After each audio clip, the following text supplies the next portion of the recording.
Meskipun proses pembelajaran terhalang oleh kehadiran wabah COVID-19, namun proses transfer materi dan pengembangan kreativitas peserta didik tetap bisa berlanjut, tergantung niat dan motivasi dari guru dan peserta didik.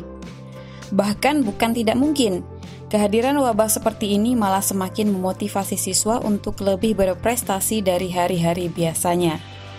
Hal tersebutlah yang sedang terjadi di SMA Negeri 1 Ampe Angke, Kabupaten Agam, Provinsi Sumatera Barat.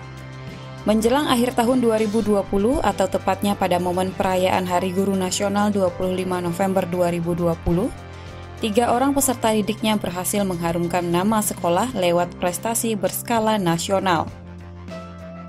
Mereka adalah Fani Putri Jayanti, peraih juara 3 Olimpiade Nasional Cabang Bahasa Inggris, Raihan Hamdani, peraih juara 1 Olimpiade Nasional Cabang Geografi, dan Davi Kurniawa, pemenang ketiga Olimpiade Nasional juga pada mata pelajaran Geografi.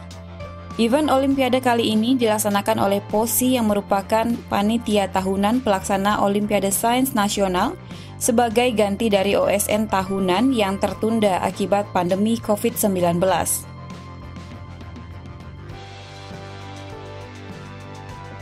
Pada tanggal 22 November kemarin, hari Minggu, saya mengikuti Olimpiade opsi Olimpiade Pahlawan Pahlawan Siswa Indonesia yang diadakan oleh POSI, nama lembaganya. Yang lomba yang saya ikuti itu lomba geografi. Lomba yang saya ikuti adalah lomba geografi yang mana lomba tersebut materi yang diujikan terdiri dari 75 soal yang dilakukan selama 120 menit. Sistem penilaiannya itu jika benar plus 4, salah minus 1, dan kosong 0. Peserta yang mengikuti lomba tersebut sekitar kurang lebih 2.000 siswa seluruh Indonesia. Alhamdulillah pada saat itu saya berhasil mendapatkan medali emas.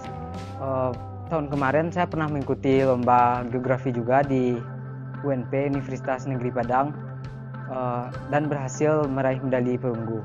Dan selanjutnya tanggal 1 Oktober kemarin saya mengikuti kompetisi saya nasional mewakili Sumatera Barat untuk tingkat nasional. Geografi kebanyakan ada yang IPA, ada IPS. Ada yang bersifat sosial, ada yang fisik. Kalau misalnya fisik itu klimatologi misalnya, geologi. Kalau sosial misalnya demografi, geografi budaya. Sebelum pada keadaan normal itu kami biasanya setiap hari Jumat sekitar 2 atau 3 jam itu biasanya akan latihan Olimpiade Geografi bersama guru. Kemarin saya mengikuti Olimpiade POSI yang diadakan oleh pihak POSI yang merupakan panitia pelatihan Olimpiade Sains Nasional. Dan mereka mengadakan kompetisi sains untuk tingkat SD, SMP, SMA, dan juga guru di sana, tingkat nasional tentunya, dan dari berbagai bidang. Dan kebetulan saya mengikuti Olimpiade Bahasa Inggris tingkat SMA yang diikuti oleh 3.200 peserta pada saat itu. Dan dari teknisnya sendiri, untuk Olimpiade POSI ini diadakan secara daring dari rumah masing-masing melalui aplikasi CBT yang telah disediakan oleh panitia.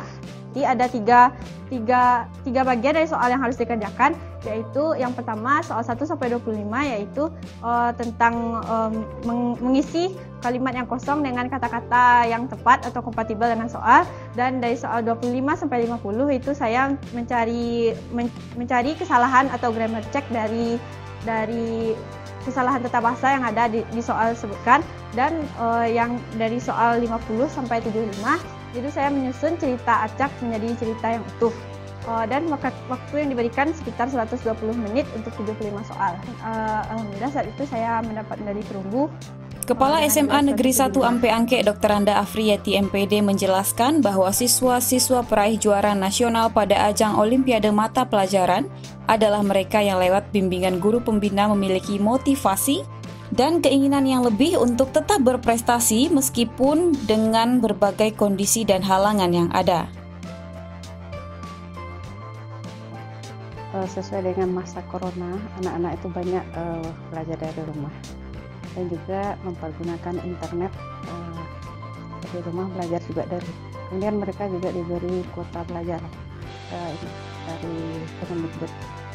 Jadi anak-anak yang pintar, mungkin mereka merasa bosan di rumah, mereka mencari sesuatu yang mungkin bisa mereka ikuti.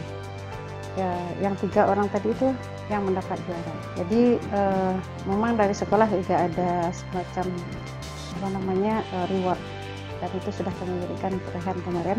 Yang untuk yang hari ini belum. Insya Allah kita juga akan berikan kepada mereka, walaupun nggak sebanyak. SMA Negeri 1 Ampe Angke pada awalnya merupakan filial dari SMA Negeri 1 Bukit Tinggi.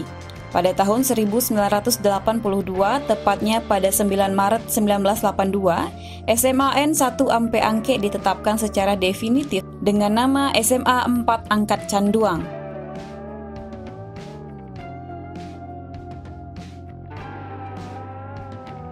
SMA kita ini dulu adalah filial dari SMA 1. Berdiri tahun 81, diresmikan oleh waktu itu menterinya Pak Daud Yusuf. Jadi angkatan pertamanya tamat tahun 84. Jadi kita sudah hampir 40 tahun. Nah, 2021 nanti 40 tahun. Siswa kita bertambah sebenarnya tahun ajaran ini. Ada kira-kira 970 orang. 30 fombel. Tapi karena pandemi nggak kelihatan gitu ya. Kemudian sudah banyak alumni-alumninya yang bisalah menjadi pejabat atau jadi apa. Salah satunya ketua alumni, Komandan Jenderal Kopassus Majen Muhammad Asam. Dan kemudian di 2 tahun belakangan ini memang banyak prestasi yang dilakukan. Salah satunya adalah sekolah sehat nasional, nomor 2 kategori kinerja terbaik. Nah, kategori kinerja terbaik itu adalah salah satu yang terfavorit lah gitu dari 3 yang lain. Alhamdulillah kita mendapat juara 2 nasional setelah menyisihkan 24 SMA se-Indonesia. Dan mudah-mudahan nanti Januari kalau sudah tatap muka, insyaallah ekstrakurikuler kita akan jalan. Karena ekstrakurikuler itu saya berikan keluasan kepada guru-guru dan kepada anak didik, apa saja bisa kita fasilitasi, karena dengan Nana Bos kan ekstrakurikuler bisa kita laksanakan, baik pelatihannya maupun pertandingannya. Karena dulu tahun 2017 itu sangat ketat sekali Bos, untuk pertandingan nggak boleh, tapi untuk latihan bisa. Tapi untuk 2 tahun terakhir ini, untuk latihan bisa, untuk pertandingan, apalagi 2020 sangat fleksibel, boleh. Nah, tapi karena keadaan pandemi ini, maka mungkin kegiatan-kegiatan yang bisa mereka lakukan adalah kegiatan virtual. Apalagi sekolah kami juga ada kegiatan seperti ini, jurnalistik. Anak-anak kami sudah bikin majalah, dan mereka pun juga sudah mengikuti pelatihan-pelatihan. Alhamdulillah sudah 3 edisi.